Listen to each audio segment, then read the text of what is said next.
All right, everyone. Happy Thursday. Look, this month is already we're already ending the month shortly, right? And we just picked up this new year. But today we have something special for you, talking about attracting the love that you want. And I have with me our very own trauma coach and love specialist. um, Esther. So Esther, Hello, welcome to the everyone. Good show. evening.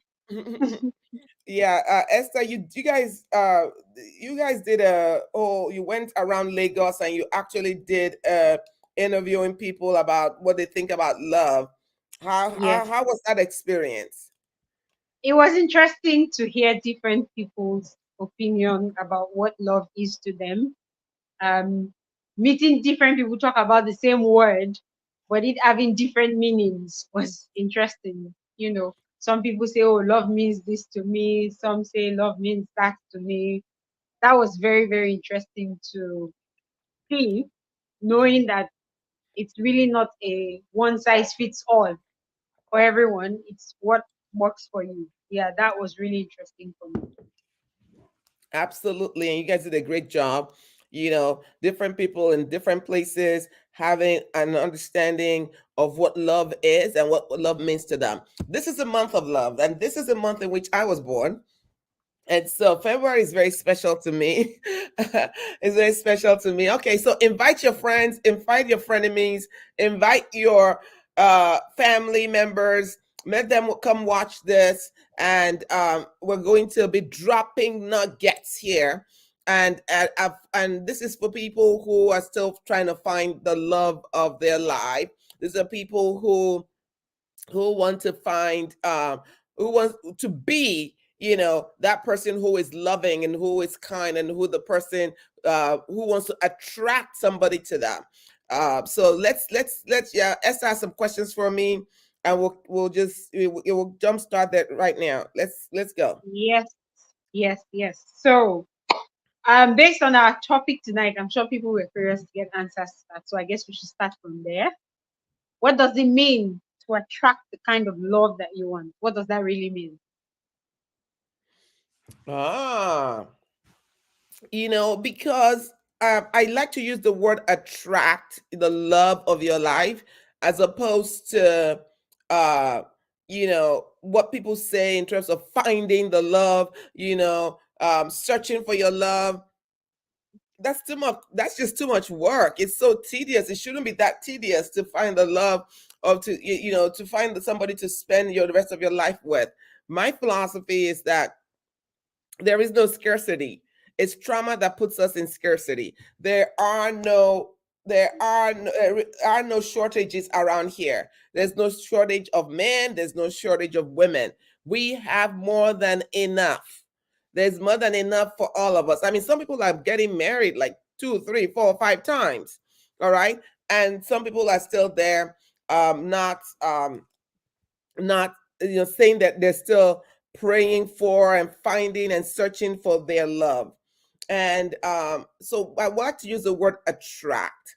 When we talk about attracting something, attracting something to you, it puts you in a more comfortable bend. Your energy is more positive because it's attraction. It's you pull something to you. It's like the laws of attraction. It pulls something to you. I'm pulling that person to me, or we meet like a magnet. Does this make sense? In fact, the entire universe will collude on your behalf. Like the entire universe will make sure that you're in a particular place, at a particular time, and that person shows up, and you will see each other. This is also very important. So when I'm talking about attraction, I'm talking about the whole entire package, that I am in a place of peace, that I am in the place where I'm not so upregulated or so stressed out, that I'm living from my false self. I'm living from my pseudo self. You understand? A lot of us live a lie, or pseudo selves, fake self. What are those? That is when, I've been battered by so many things in life, and then, toxic stress, traumas, all kinds of adversities. Then I put on what adjustment self, a self that is just trying to make it, a self that is trying to survive. This attraction that I'm talking about does not work in survival mode. All right. If you're trying to attract something, you cannot be in survival mode. You're not supposed to just survive, you're supposed to thrive. If this makes sense, you're supposed to live, you're supposed to thrive, you're supposed to be. Have you ever seen a tree, that's planted? Sometimes it might be struggling when it's young to grow because of the weather, because of the soil, but then once it blooms and it begins to thrive. The same thing with us. You hear things like, I'm just surviving, I just want to survive.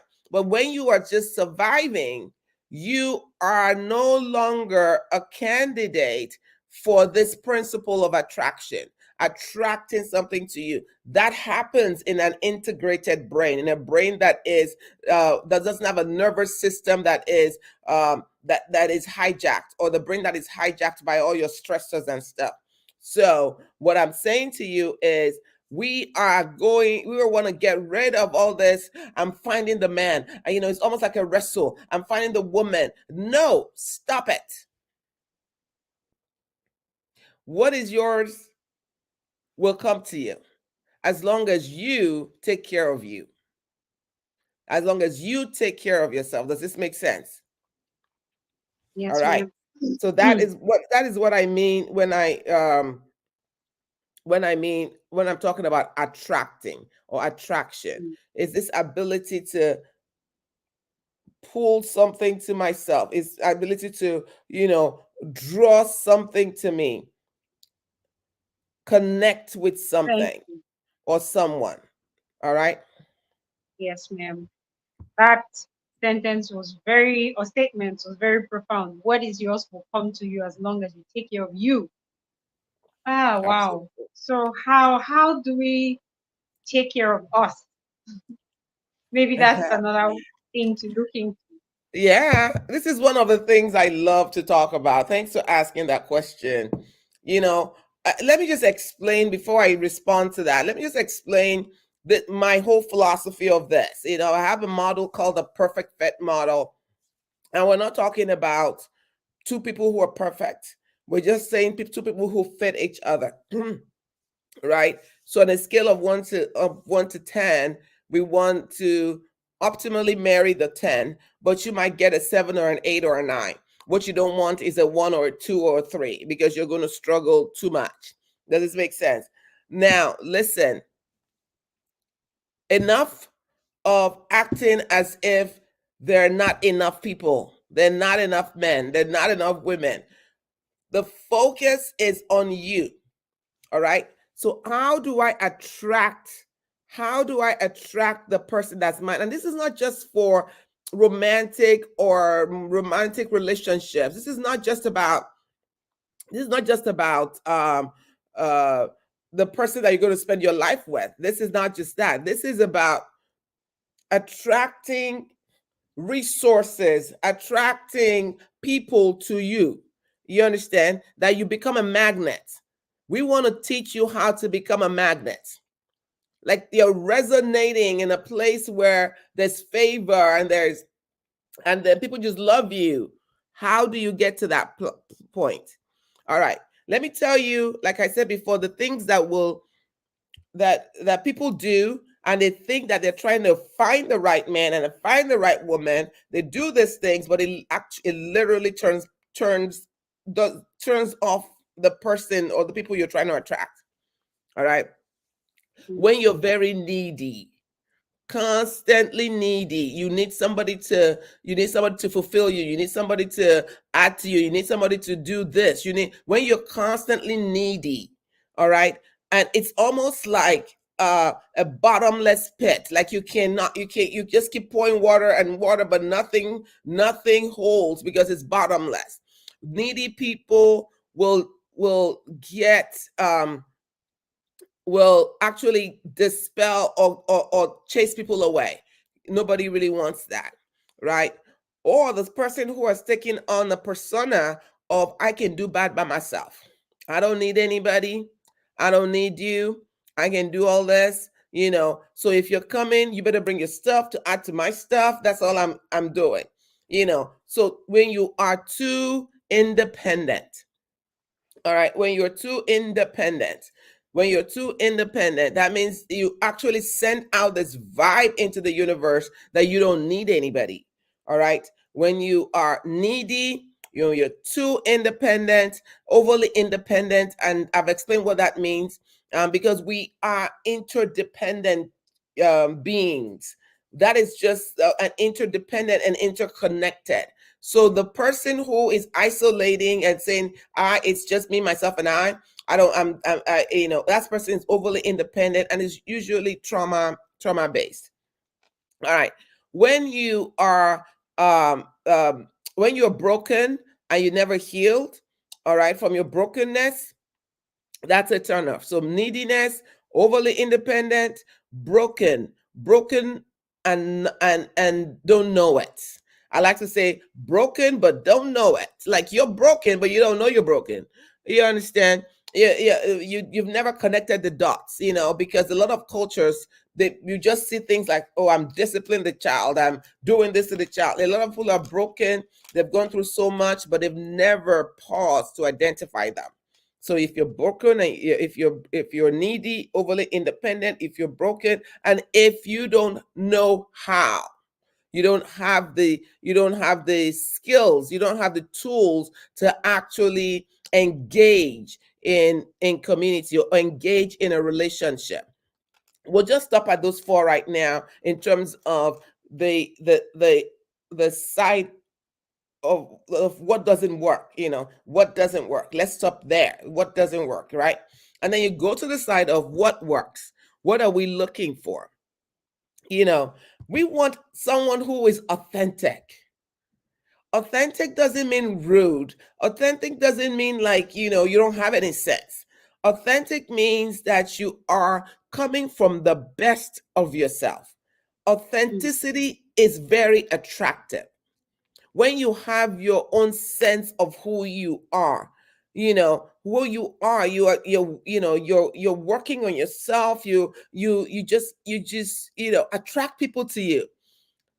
You don't have to be the most beautiful person in the world. You don't even have to be the richest person in the world, but you're going to attract people to you because of your authenticity. Because I am authentic. Because of your authenticity, you will attract people to you. I hear people say things like, there are no good men, there are no good women. No, come to the no, to the no, to the no. You are living in scarcity. All right. Whenever you're living in scarcity, that's when you start talking and thinking about not things not being enough. There is enough. So I want you to change that paradigm and start thinking about the laws of abundance. mm, That there is more than enough. Look at the air that we breathe. Look at the sky. Look at the ocean. Look at the trees. Look at nature. There is more than enough. There's more than enough. So you have to decide how authentic you're going to be. And one of the ways I like examples I like to give is when you look at nature. Nature, people just take their place. Things take their place in nature. The mountain takes its place. If the water decides to it takes its place. Everything takes its place in nature, mm, right? So if you're there and you're not sure, do I belong? Should I be here? I don't have this, I don't have that. If you need to get healed, get healed. But authenticity comes from a place of knowing. Authenticity comes from a place of knowing, meaning that I know who I am. Self-compassion, having compassion of yourself, not beating yourself up all the time. Does this make sense? Now, trauma is not a life sentence. Suffering should not be perpetual. All right. There should be the world is in ebbs and flow. Does that make sense? Ebbs and flow. So trauma should not be perpetual. So that means that you can thrive. That means that you can be authentic. Have a positive attitude. A positive attitude. When you have a positive attitude, everything just changes. If you're optimistic, things just changes. If you start saying, "Man, I'm a realist, have my feet it's stuck in the mud," life is going to be very difficult. Having a positive attitude, that changes you. It changes your biology. It changes everything. It changes everything. So you wake up every morning and you have a positive attitude towards life. Now, I'm going to share this. This will help you. Look, it's not so much you just saying the positive things. In Christianity they would say confession. Confessing this. My man is coming. My time is now. I am next in line. Yeah, I'm next in line as if there's a long line. Do you know that whole idea of I'm next in line is very bothersome. It is not. It is not about God. It's very bothersome because what I am next in line means there's a long And line, you know, and maybe out of you 8 have to billion wait your people, turn. yes, out of 8 billion people, maybe you're number 7 billion, eight, da, da, da, da, da. Like, when is it going to be your turn? All right. That's not how I see God. That's not how I think this thing is happening. Why don't we think of a different plane? It's about planes. It's about the orbits. Where do you inhabit? There, if you're inhabiting a place of negativity, a place of stress, a place of toxic stress, a place of adversities, and et cetera, you are going to spend your time just trying to survive, right?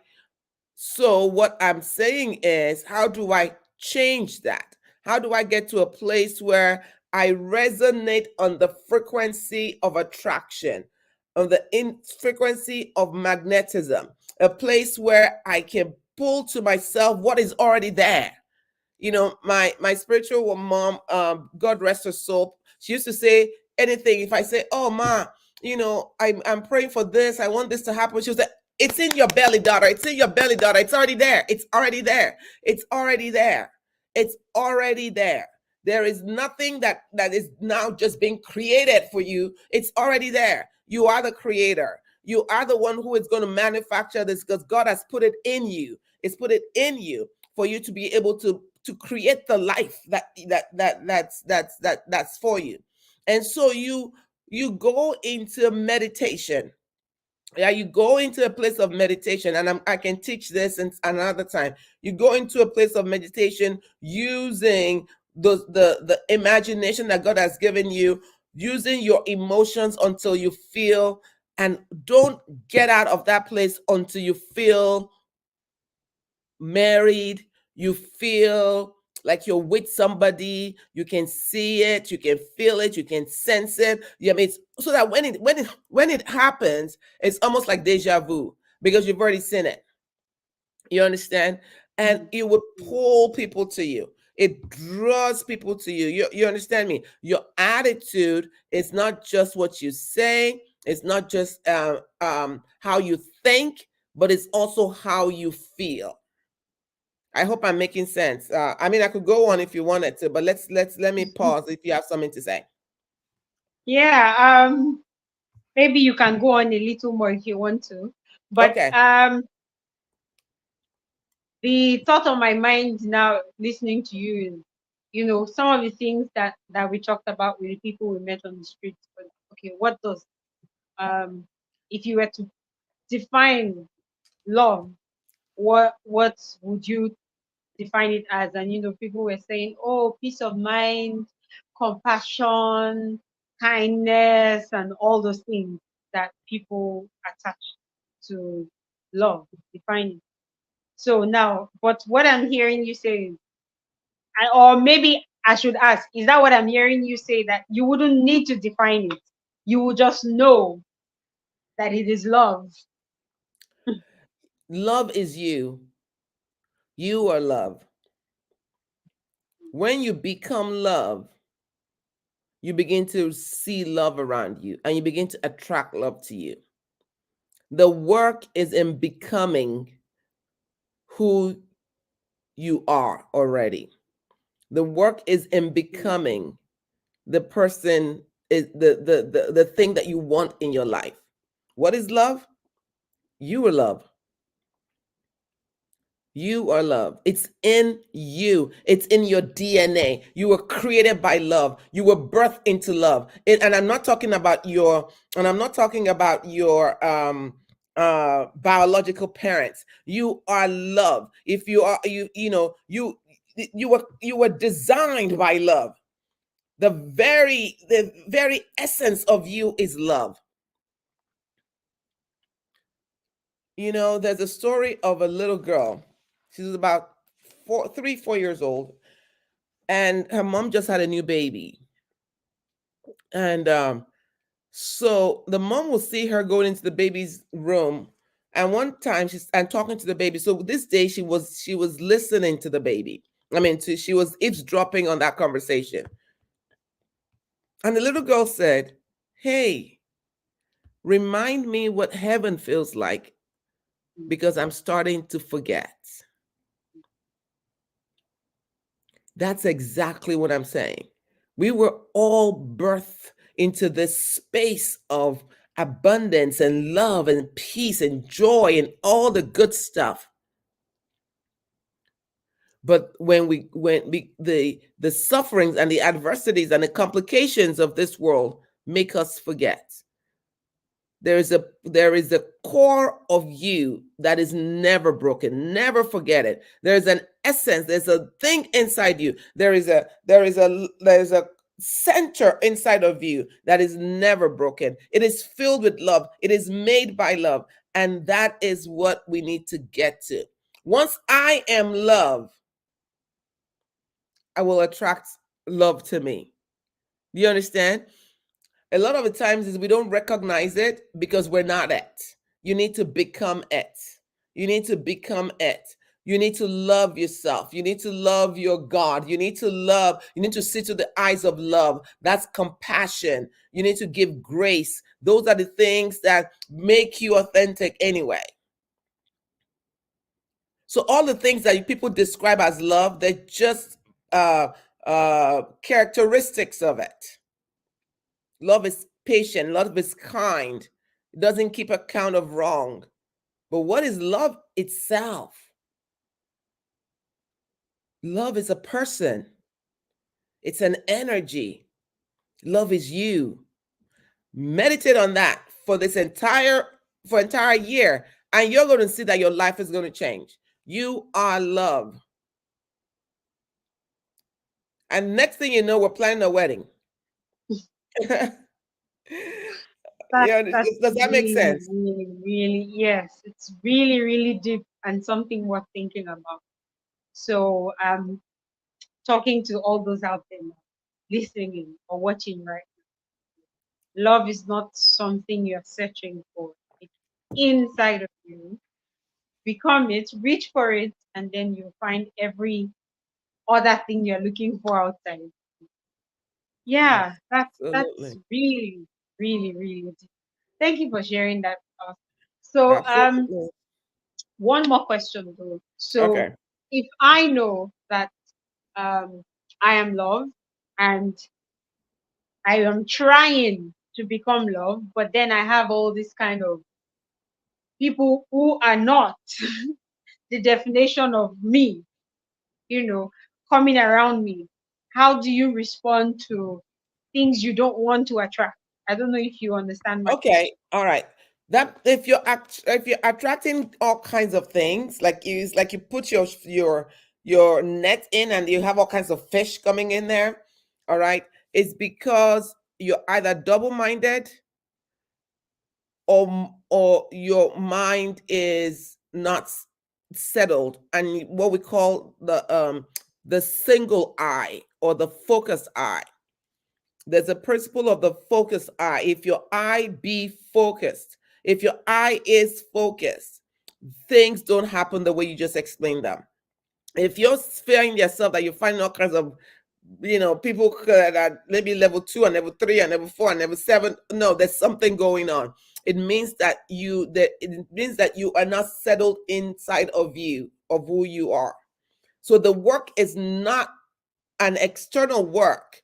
The work is really very internal work. The kingdom is inside you.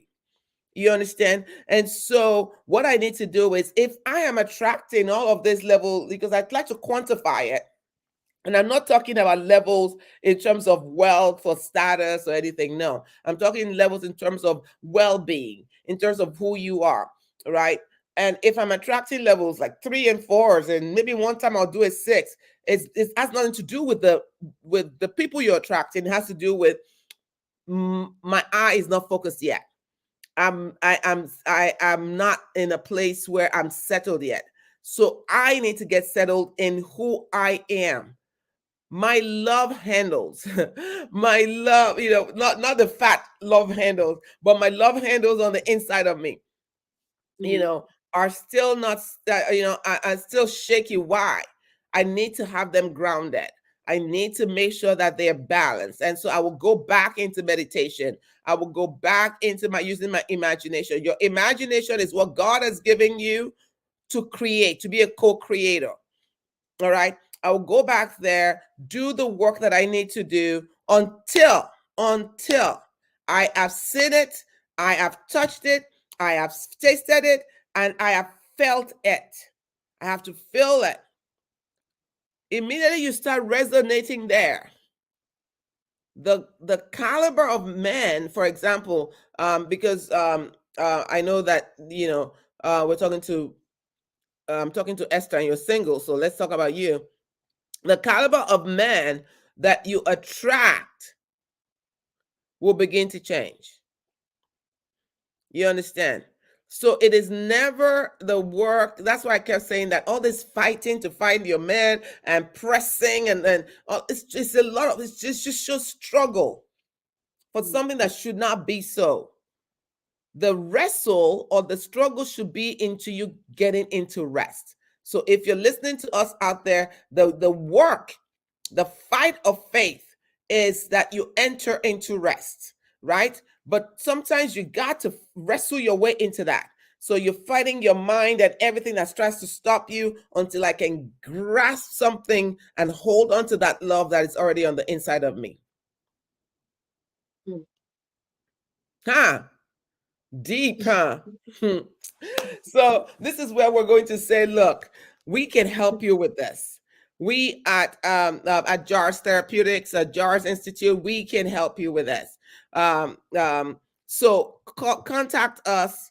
Esther, maybe you want to put contact us. Let us help you. If you have anything you need to work through, we will show you the way. Sign up for one of our courses. Sign up for one of our workshops. We have healing clinics all the time. Sign up for our healing clinics, and you then become who you were meant to be. I wish you well. All right, looks like we lost Esther. She probably had some network issues. And if you have any questions, let us know. And we'll answer those questions for you. Okay. Any questions? I know that we have spent the 30 minutes that we said we're going to spend. And hopefully, so for those of you who couldn't join us, you can watch this over. It is powerful stuff we're talking about today. Powerful stuff. Thank you so much. I'll see you guys later. Bye bye.